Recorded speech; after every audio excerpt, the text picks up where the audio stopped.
지금 우리는 그동안에 한 번도 경험해보지 못했던 시간들을 보내고 있는 중에 있습니다. 이전에도 여러 가지 어려운 시절들이 많이 있었겠습니다만은 그 어려움의 종류에 있어서 지금 우리는 정말 처음 겪어보는 일들이 참 많은 것 같습니다. 특히 국가적으로 뿐만 아니라 국제 정세적으로도 정말 처음 경험해보는 지금의 이런 상황들이 우리들의 마음을 놀라게도 하고 또 두렵게도 하고 있는 것들을 아마 다 똑같이 그렇게 경험을 하고 계실 겁니다. 자, 그러므로 이럴 때일수록 우리가 정신을 차리고 더 깨어 있어야 될 줄을 믿습니다.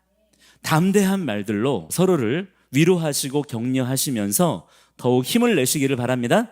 예수님께서 오늘 본문 5절 말씀에서 너희가 사람의 미혹을 받지 않도록 주의하라 라고 말씀하셨어요. 그렇게 말씀하신 것처럼 우리 신앙의 본질과 삶의 기준을 공격하는 언론의 여러 기사들이 있습니다. 또는 미디어와 여론의 목소리들에 너무 우리가 마음을 빼앗겨서는 안 된다라고 하는 것이죠. 오히려 이럴 때에 우리 믿음의 기준을 더욱 명확하게 세우는 자들이 되어야 될 줄 믿습니다. 우리가 지금 무엇 때문에 사는 것인지, 우리가 예배 드리는 이유가 무엇인지, 예수 믿는 이유가 무엇인지에 대해서 그 기준을 더욱 분명하게 세워야 되고 계속해서 스스로 확인해 나아가는 자들이 돼야 됩니다. 앞으로 시대가 흐르면 흐를수록 세상의 목소리에 타협하지 않으면 먹고 살기도 어렵다라는 주장과 굶어 죽을지언정 비진리와 타협하지 않고 오직 예수 그리스도를 의지하여서 성경의 말씀만을 진리로 먹으며 살아야 한다는 주장이 한 교회 안에서 그리고 한 가정 안에서마저도 더욱 엇갈리게 될 것입니다. 어쩌면 이미 상당 부분 경험하고 계시는 일일지도 모르겠어요. 오늘 본문 12절에서 예수님께서 이렇게 말씀하십니다. 형제가 형제를, 아버지가 자식을 죽는 데에 내주며 자식들이 부모를 대적하여 죽게 하리라. 이렇게 말씀하신 것처럼 지금도 그런 일들이 있고요. 앞으로 주님 오실 그날까지 이런 일들이 더더욱 많아지게 될 것입니다. 자, 그렇게 되는 구체적인 이유가 있습니다. 부모와 자녀가 그리고 목회자들, 교인들, 개개인이 진리에 대해서, 하나님의 말씀에 대해서 서로 다른 데이터를 가지고 있기 때문이에요. 그로 인해서 서로 다른 인생의 기준과 태도를 보이고 있기 때문인 것입니다. 그래서 마지막 때로 가면 갈수록 말라기의 신앙이 회복이 돼야 되는 것입니다. 그게 뭐냐면 우리 말씀 한 구절 찾아볼 텐데요. 말라기서 4장 6절 말씀을 좀 찾아보시기 바랍니다. 찾으셨나요? 함께 읽습니다. 시작. 그가 아버지의 마음을 자녀에게로 돌이키게 하고 자녀들의 마음을 그들의 아버지에게로 돌이키게 하리라. 돌이키지 아니하면 두렵건대 내가 와서 저주로 그 땅을 칠까 하노라 하시니라. 아멘. 그냥 사이좋게 서로 손에 손 잡고 우리 한번 잘해보자, 그렇게 해서 하나가 된 게 아니에요. 토라의 말씀, 즉 하나님의 유일하신 말씀의 기준을 중심으로 해서 세대적인 연합이 일어나야 되는 것입니다. 성도님들의 각 가정마다 부모를 중심으로 해서 우리 모든 세대가 하나님의 말씀을 중심으로 한 마음이 되어야 될 줄 믿습니다. 이것이 지금의 이 시대에 너무나도 중요하다라고 하는 거예요. 그동안에는 교회 건물과 조직을 중심으로 해가지고 그 시스템에 맞춰서 신앙생활을 유지하는 것이 어느 정도 가능했었지만 이제부터는 그 흐름을 그냥 따라가면 안 된다는 것입니다. 하나님 앞에선 단독자로서의 신앙 고백이 우리 가운데 준비되어 있어야 된다라고 하는 거예요. 우리는 모두 주님 앞에 홀로 서게 될 것입니다. 그 때를 준비하는 자들이 되시기를 바랍니다. 오늘 본문 9절에서 예수님이 이렇게 말씀하셨어요. 함께 오늘 본문의 9절 말씀 같이 읽어보도록 하겠습니다. 함께 9절 말씀 시작. 너희는 스스로 조심하라. 사람들이 너희를 공회에 넘겨주겠고 너희를 회당에서 매질하겠으며 나로 말미암아 너희가 관리들과 임금들 앞에 서리니 이는 그들에게 증거가 되려 함이라. 아멘. 지금 우리가 경험하는 일들이 바로 이것입니다. 앞으로는 더더욱 그래서 가정을 중심으로 먼저는 부모 본인 자신의 신앙을 바로 세워야 되고요. 또한 부모가 직접 책임감을 가지고 자녀들에게 뭐를 먹여야 돼요? 말씀을 먹이는 사명을 감당해야 되는 것입니다. 그래야만 함께 우리가 지키며 살아갈 수가 있다라고 하는 거예요. 어떤 다른 콘텐츠가 필요한 것이 아니라 오직 기록된 하나님의 말씀을 어떻게 해야 돼요? 읽고 듣고 암송하는 쉐마 신앙이 각 가정을 중심으로 해서 바로 세워지고, 그렇게 세워진 각 가정들이 주님의 몸된 교회로 연합되어지고, 그 모인 교회 안에서 더욱 훈련되어지고 성장하는 그런 구조로 가야 된다는 것입니다. 그래야만 마지막 때에 우리의 신앙을 비로소 지킬 수가 있다는 점을 우리가 명심해야만 된다라고 하는 거예요. 이러한 모든 노력을 통해서 무엇보다도 지금 우리에게 가장 중요한 것은요, 신앙의 기준을 바르게 세우는 것입니다. 뭐를 세우는 것이라고요? 신앙에 뭐를 세워요? 기준을 세워야 된다는 것입니다. 최근에 이 신앙의 기준이라고 하는 것이 너무나 쉽게 지금 무너지고 있고요. 그래서 어떻게 되겠습니까? 세상과 타협하는 일들이 너무나 비일비재하게 일어나고 있어요. 요즘에 이런 말들이 너무 쉽게 들려옵니다. 교회가 세상에 모범이 되어야 된다. 교회가 행실을 바르게 하지 못했기 때문에 개독교라고 욕을 먹고 있는 것이다. 사람들에게 칭찬과 존경을 받는 교회가 되어야 선교와 전도도 가능하지 않겠냐? 이런 얘기가 들리는 거예요. 얼핏 들으면 꽤 그럴듯한 이야기처럼 들립니다. 물론 우리가 말씀대로 살면서 세상 가운데에 하나님의 공의와 정의를 드러내는 자들이 되어야 될 줄 믿습니다. 이게 너무나 중요한 거예요. 맞는 말입니다. 당연히 그래야만 돼요.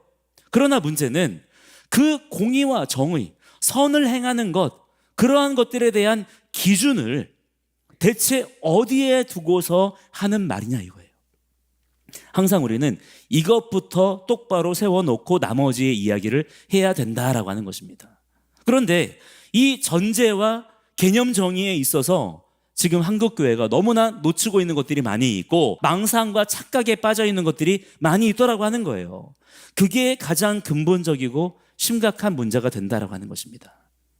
대부분의 기독교인들이 세상의 소금과 빛이라는 개념을 세상의 모범이 되어야 한다라는 뜻으로 해석하고 있고요.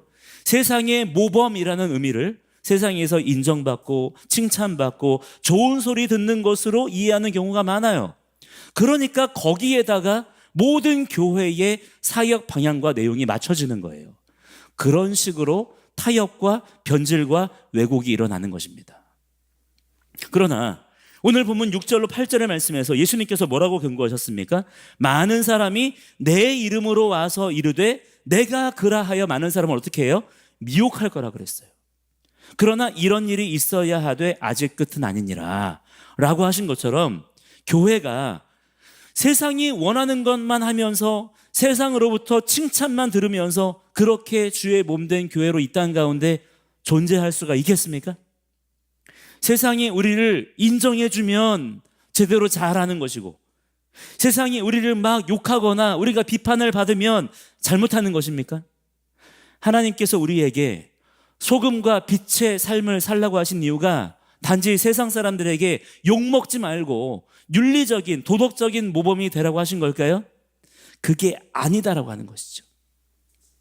그것은 성도의 삶의 아주 작은 일부의 모습에 지나지 않는다라고 하는 거예요.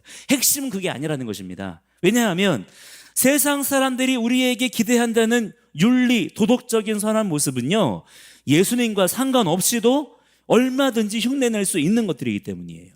심지어 남을 위해 죽을 수 있는 희생 정신까지도 다른 종교와 철학들에 다 있는 것들이에요.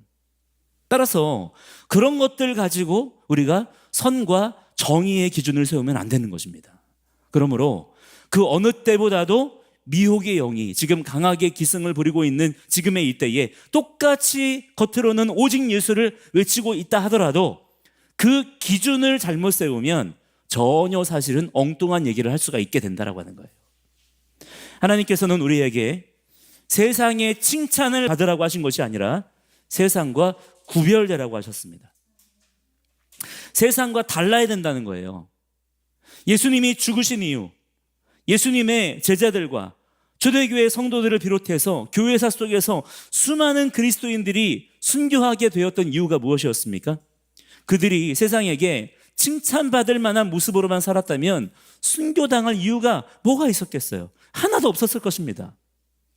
그들이 순교하게 되었던 이유는 그들의 삶이 세상의 기대와는 너무나 달랐기 때문인 거예요. 그렇다면 구체적으로 어떤 것이 달랐습니까? 세상이 요구하는 대로 살지 않은 것입니다. 그들은 오직 예수님께서 분부하시고 가르치신 말씀, 하나님의 기록된 말씀, 성경의 말씀만을 인생의 유일한 진리로 붙잡고 세상과 타협하지 않았던 자들이에요. 그렇다면 한 성령 안에서 그것이 또한 바로 지금 우리들의 신앙의 뿌리요, 동일한 우리의 정체성이 되어야 되지 않겠습니까? 반드시 그래야 될 줄 믿습니다. 마태복음 5장 10절로 12절 말씀에 이런 말씀이 있어요. 제가 읽어드리겠습니다. 의를 위하여 박해를 받은 자는 복이 있나니 천국이 그들의 것임이라. 나로 말미암아 너희를 욕하고 박해하고 거짓으로 너희를 거슬러 모든 악한 말을 할 때에는 너희에게 복이 있나니 기뻐하고 즐거워하라. 하늘에서 너희의 상이 큼이라. 너희 전에 있던 선지자들도 이같이 박해하였느니라. 아멘. 많은 사람들이요, 그리스도인의 삶이 어떠해야 되느냐라고 하는 것에 대해서 이 예수님의 산상수훈에 기록된 말씀들을 가지고 이야기를 해요.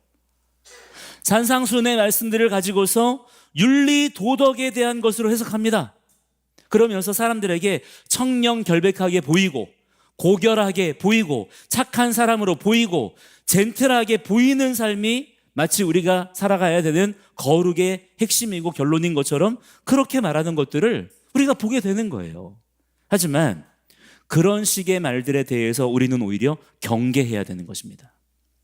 의를 위해, 즉 하나님의 뜻을 위해서 어떻게 해요? 핍박을 받고 예수님의 이름으로 욕먹는 삶을 전제하지 않은 채로 그저 세상의 눈치만 살피면서 세상의 모범을 보여야 된다, 세상 사람들의 칭찬을 받아야 된다 라는 식으로 그렇게 산상수훈의 말씀을 강조하는 것이라면 그것은 가장 중요한 그리스도인의 삶의 모습을 누락시키는 것이고요, 왜곡하는 것입니다.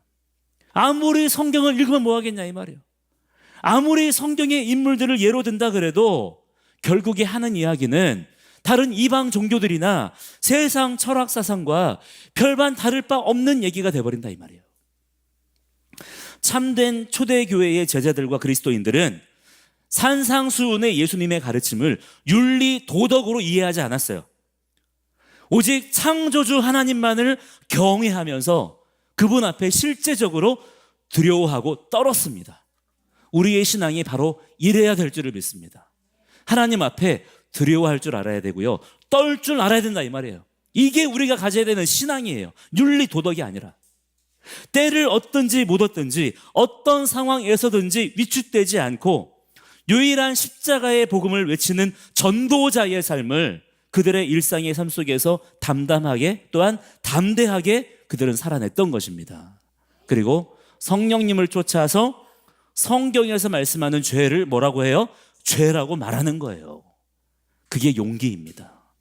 의와 심판을 전하면서 비진리와 타협하지 않고 세상을 책망하는 거예요.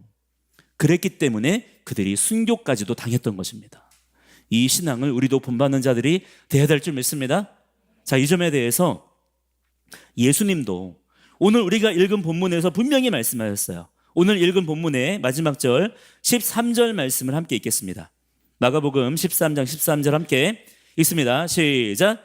또 너희가 내 이름으로 말미암아 모든 사람에게 미움을 받을 것이나 끝까지 견디는 자는 구원을 받으리라. 아멘. 자, 어떤 사람이 구원을 받아요? 끝까지 견디는 자. 신앙생활은 그냥 하는 게 아니라는 거예요. 어디 소풍 나온 게 아니라는 것입니다. 신앙생활은 견뎌야 되는 거라는 거예요. 견딜 일이 있다는 것입니다. 여러분, 견디는 자들이 되시기를 바랍니다. 여러분, 우리가 세상 사람들에게 인정받고 칭찬받아야만 합니까? 그래야만 전도문이 열리고 그래야만 사람들이 구원의 길로 나아올 수 있는 거예요? 그래야만 하나님이 영광을 받으시는 겁니까? 결코 그렇지 않다는 거예요. 우리는 제발 복음 좀 들어달라고 구걸하는 자가 아니라 담대하게 세상 가운데 복음을 선포하는 자들이 돼야 될 줄 믿습니다.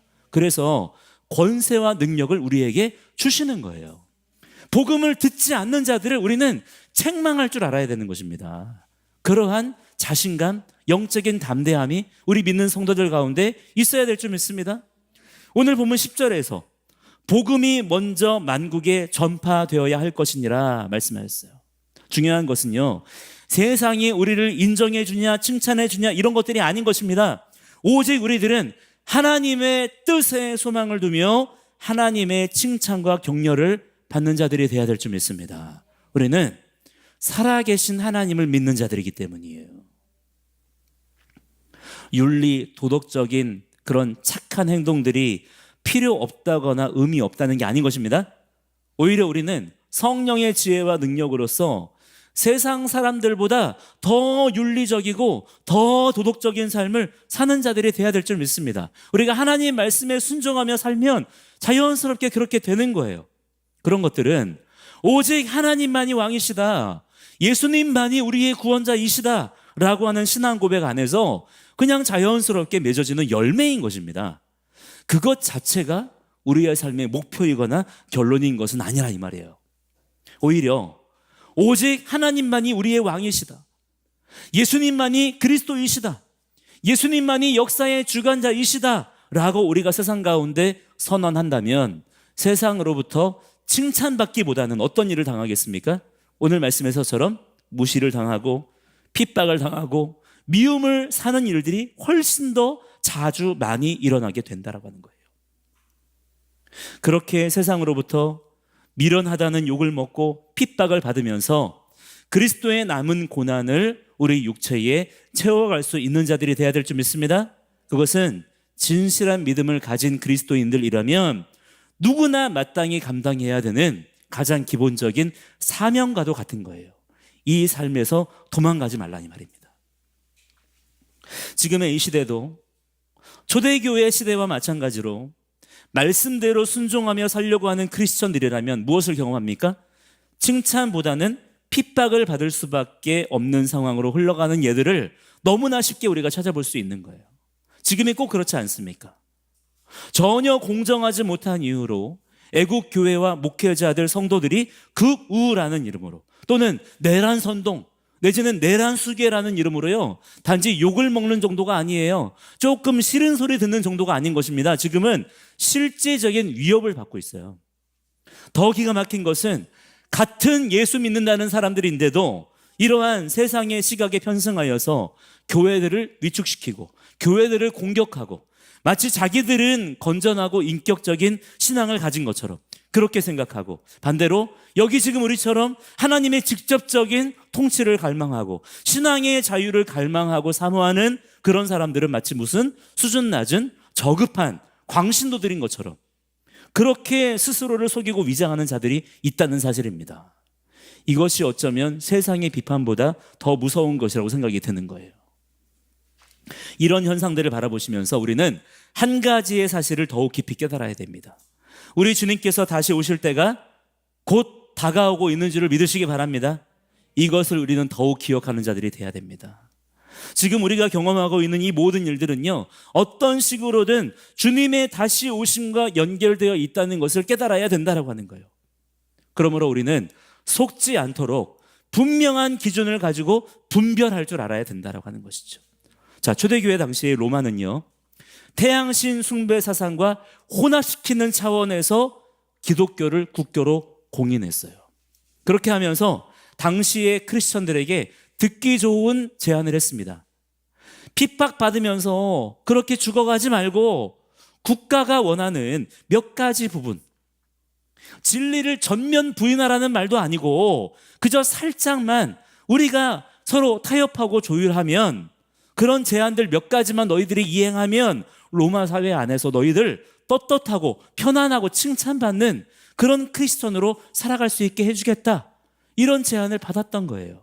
그래서 그러한 타협과 유혹에 넘어간 사람들이 많았던 것이고, 그러나 그것을 정확하게 분별하고 거기에 타협하지 않고 끝까지 진리를 수호하며 콜로세움 경기장에서 짐승의 밥으로 던져지거나 스스로 광야의 굴로 들어가기로 선택한 크리스천들도 있었다는 점을 기억해야 됩니다. 그렇다면 과연 이 두 부류 중에 어떤 사람들이 그리스도의 참된 제자이겠습니까? 우리 주님께서 누구의 손을 들어주겠느냐 이 말이에요. 지금도 우리에게 똑같은 소리가 들려오고 있어요. 예배드리지 말라는 얘기가 아니다. 복음을 전하지 말라는 얘기가 아니다. 다만 세상과 조금 공존하자. 세상과 친하게 지내면 너희들도 좀 많이 더 접촉점을 가질 것이고, 그러면 더 많이 세상 가운데 너희들도 기독교적인 활동을 더 많이 할 수 있지 않겠냐. 그러나 여러분, 정말로 그렇습니까? 과연 여러분도 그런 말에 동의하실 수가 있겠나요? 우리 함께 말씀 또 한 구절 찾아볼까요? 요한계시록 한번 보겠습니다. 요한계시록의 2장 8절로 11절 말씀을 한번 찾아보시기 바랍니다. 같이 읽도록 하겠습니다. 시작. 서머나 교회의 사자에게 편지하라. 처음이며 마지막이요 죽었다가 살아나신 이가 이르시되 내가 내 환난과 궁핍을 알거니와 실상은 내가 부요한 자니라. 자칭 유대인이라 하는 자들의 비방도 알거니와 실상은 유대인이 아니요 사탄의 회당이라. 너는 장차 받을 고난을 두려워하지 말라. 볼지어다 마귀가 장차 너희 가운데에서 몇 사람을 옥에 던져 시험을 받게 하리니 너희가 10일 동안 환난을 받으리라. 내가 죽도록 충성하라. 그리하면 내가 생명의 관을 내게 주리라. 귀 있는 자는 성령이 교회들에게 하시는 말씀을 들을지어다. 이기는 자는 둘째 사망의 해를 받지 아니하리라. 아멘 아멘. 당시의 서머나 교회는요, 핍박받는 길을 선택했던 교회 중에 대표적인 교회였습니다. 교회의 머리 대신 예수 그리스도께서 유일한 진리의 복음을 외치시다가 핍박과 고난을 받으시고 죽으셨던 것처럼 그분의 몸된 서머나 교회도 그 머리 대신 예수님을 따라서 유일한 복음을 선포하며 진리대로 살았기 때문에 똑같이 세상에서 미움과 핍박을 받았던 거예요. 그렇게 진리를 사수한 서머나 교회 성도들은 자칭 유대인이라 불리는 종교인들로부터 출교 처분을 당하고 세상 권력인 로마로부터 핍박을 받고 심지어 죽임을 당하기까지 했습니다. 그러나 결국 마침내 온 세상의 주인이신 우리 주님께서는 누가 이겼다라고 선언해 주셨어요? 예수님 때문에 핍박받고 죽임당했던 교회가 세상을 이긴 자라고 말씀해 주시는 것입니다. 우리 개신교 개혁교회는요, 초대교회의 타협과 몰락 이후에 무려 1000년 이상 동안이나 교회 전체를 사로잡고 있었던 가톨릭의 강력한 미혹에 저항하는 프로테스탄트 정신으로 태동하였습니다. 그런데 그로부터 수백 년이 흐르는 동안에 우리 개신교, 개혁신앙은 그 정신을 지금 많이 잃어버렸어요. 그 뒤로는 저항하지 않았습니다. 빠르게 세상에 오히려 적응해 왔어요. 말이 적응이지 사실은 변질이었고 신앙의 타협이었던 것입니다. 이제는 우리 안에 있는 프로테스탄트, 무엇입니까? 즉 세상의 가치에 대해서 저항할 줄 알아야 되는 것이고 세상의 칭찬을 거절할 줄 아는 정신을 회복해야 될 줄을 믿습니다. 섞이는 것을 거부하고 저항할 줄 아는 것이 거룩의 기본이기 때문이에요. 어쩌면 그것을 회복하도록 하시기 위해서 지금 하나님께서 한국교회 안에 이러한 상황들을 허락하신지도 모르겠어요. 지금의 이러한 상황들을 단순히 어떤 세상에서 지금 일어나고 있는 정치적인 상황이라고만 생각하시거나 혹은 다 하나님께서 허락하신 일이기 때문에 이 또한 지나갈 거야, 다 결국에는 잘 될 거야 라고 그렇게 받아들이는 분들이 혹 계시다면 성령님께서 강하게 책망하시고 깨닫게 해주시기를 원합니다. 그렇게 되는 게 아닌 거예요. 우리가 지금의 이 상황에 자연스럽게 그렇게 적응해버리거나 그냥 순응해버리면 안 되는 것입니다. 그거는 진리를 따르는 자들의 올바른 삶의 태도와 자세가 아닌 거예요. 오히려 지금은 우리가 깨어있는 가운데 자녀들과 함께 울어야 할 때입니다. 자녀들에게 우는 법을 가르쳐야 되는 때예요. 나라와 민족을 위해서, 각 사람들의 죽어가는 영혼들을 위해서 진짜로 울며 회개하며 중보하는 법을 가르쳐야 될 때인 것입니다. 믿음의 눈을 열어서 말씀의 빛으로 현실을 여러분 직시하시기 바랍니다. 지금 엄청난 미혹과 핍박이 참된 교회와 성도들 가운데에 정면으로 다가오고 있어요. 이미 닥쳐 있습니다. 이 긴장감 넘치는 대치 상태를 느끼고 있고 경험하고 있어야 그게 진짜 교회예요. 그게 진짜 성도인 것입니다.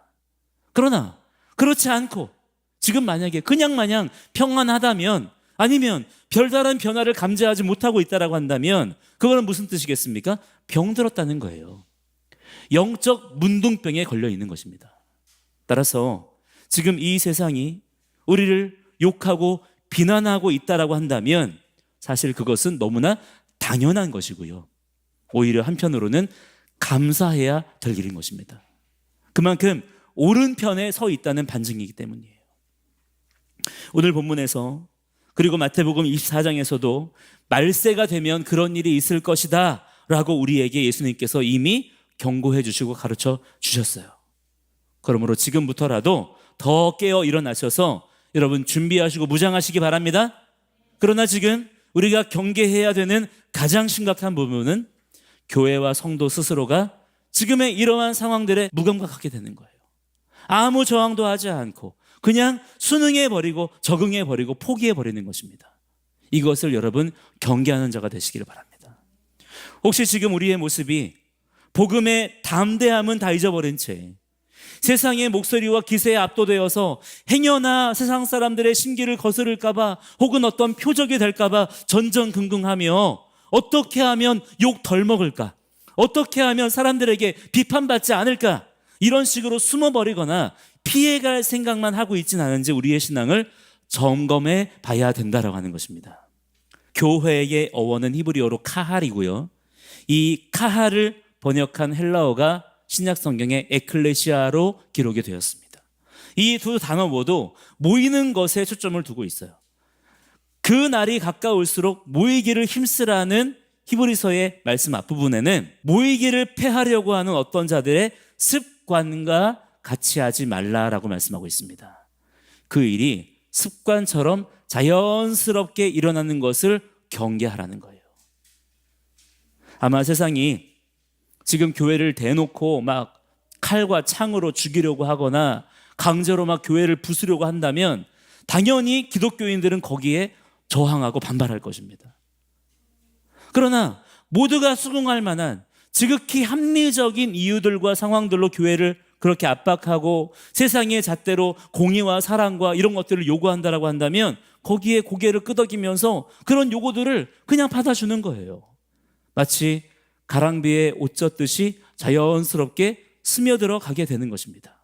그렇기 때문에 늘 깨어있도록 기도해야 될 줄을 믿습니다.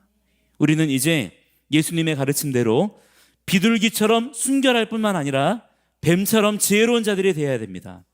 그래야 마지막 때를 통과할 수 있어요. 견딜 수가 있는 것입니다. 여기서 지혜롭다라는 말은 신중하다, 조심스럽다라는 뜻이에요. 지금 이런 태도가 우리 성도들에게 필요하다는 것입니다. 그러기 위해서는 아까도 말씀드린 것처럼 교회 시스템에 너무 의지해서는 안 돼요. 교회 건물과 교회 조직과 교회 프로그램만 의지해서는 안 되는 것입니다. 여러분 각자의 신앙이 지금 준비되셔야 돼요. 그 가장 기본이자 근간이 되는 것이 바로 어디입니까? 가정인 것이고요. 먼저 각 가정의 부모부터 신앙의 기준을 똑바로 세우는 자들이 되어야 될 줄 믿습니다. 하나님은 살아계신 분이에요. 살아계신 하나님께서 우리의 치료자, 위로자, 구원자가 되십니다. 이 사실을 나도 알고 있고 또한 우리의 자녀들에게도 실제적으로 삶의 기준과 지혜로 가르치는 그런 믿음의 귀한 성도들이 다 되시기를 바랍니다. 그럴 때 우리가 주님만 바라보는 삶을 구체적으로 살아갈 수가 있다라고 하는 거예요. 우리 모든 믿음의 성도들 모두가 정신을 이 시대 가운데 똑바로 차리고 세상의 칭찬과 인정을 구하는 자들이 아니라 더욱 깨어서 하나님의 영광을 구하는 자들이 되어야 될 줄 믿습니다. 그러기 위해서는 세상의 잘못된 가치와 사상에 대해서 어떻게 됩니까? 저항해야 돼요. 거절할 줄 알아야 되는 것입니다. 세상의 칭찬을 거절할 줄 알아야 된다 이 말이에요. 오직 하나님의 뜻이 이루어지기를 위해서 먼저 우리의 연약함과 부족함, 패역함을 주님 앞에 간절히 정직하게 회개해야 될 줄 믿습니다. 그리고 이 땅 가운데 사람의 뜻이 아니라 하나님의 뜻이 세워지도록 우리가 부지런히 하나님 말씀을 먹고 먹은 그 말씀을 세상에 또한 담대히 외치는 자들이 되어야 될 줄 믿습니다. 그 모든 말씀의 선포를 통해서 모든 마귀의 권세는 물러가게 될 것이고, 모든 공산주의와 가난의 저주는 끊어지게 될 것이고, 전쟁의 위협과 우상 숭배의 대적은 떠나가게 될 것이고, 이 땅 가운데 우리의 모든 삶 가운데 하나님의 치유와 회복의 역사만이 강력하게 온 땅 가운데 일어나게 될 줄을 믿습니다.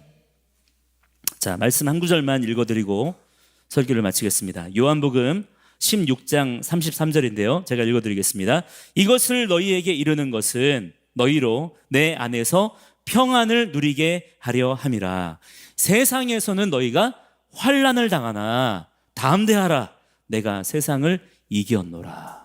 할렐루야. 내 안에서 평안을 누리게 하려 함이라 라고 말씀하시는데, 그 바로 이어서 말씀하시는 것은 뭐예요? 세상에서는 그런데 우리가 환난을 당하게 된다는 거예요. 여러분, 그게 무슨 평안입니까? 그런데 주님께서 우리에게 주시는 평안은 어디에 있다는 것입니까? 담대하라. 내가 세상을 이기었노라. 이 말씀을 믿음으로 붙잡고 나아갈 때 우리는 환난을 이기고 세상의 모든 칭찬과 잘못된 사상을 거절하고 하나님께 모든 영광을 올려드리는 그러한 주님의 귀한 믿음의 성도들이 다 될 줄을 믿습니다. 이 믿음을 가지고 이 시대 가운데 깨어있는 주님의 종들이 되시기를 주님의 이름으로 간절히 축원합니다. 함께 이 시간에 우리 기도할 때에 이렇게 기도하겠습니다. 하나님, 우리가 연약하고 부족하오니